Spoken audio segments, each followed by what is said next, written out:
Handa ka na bang ma-experience ang mala-avatar na adventure na ilang oras lang mula sa Metro Manila? Sa video na ito, ikukwento ko ang naging experience ko sa Tutulari Avatar Gorge, kung paano mag-book ng tour, magkano ang gastos, ano-ano ang mga makikita at kung sulit ba talaga siyang puntahan. Tara, samahan niyo ako at tuklasin natin ang ganda ng hidden gem na to sa Pampanga. Na-invite ako sa isang event ng Honor Philippines para matest ang kanilang bagong phone, ang Honor X90 5G.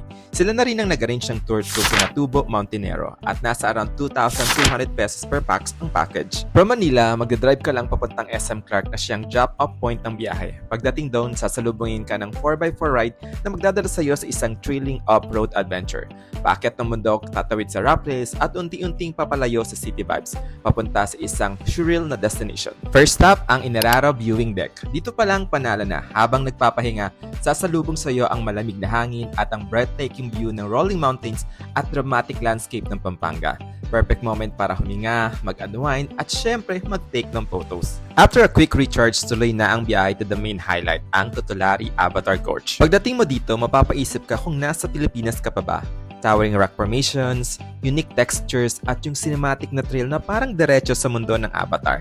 Every step feels like you're walking inside a fantasy movie. Don't worry guys, madali lang ang trail. Pwede dito mapabata man or matanda. Halos lahat ng area sa Tutulari Avatar Gorge ay Instagram worthy at masabi kong sulit ang binayad dahil bukod sa sobrang ganda ng lugar, kakaibang adventure talaga ang experience. At kung mag-book pala kayo ng tours or hotels dito sa Pilipinas or sa ibang bansa, you can use my travel promo codes. Ako nga pala si The Pinay Traveler. See you sa aking next adventure.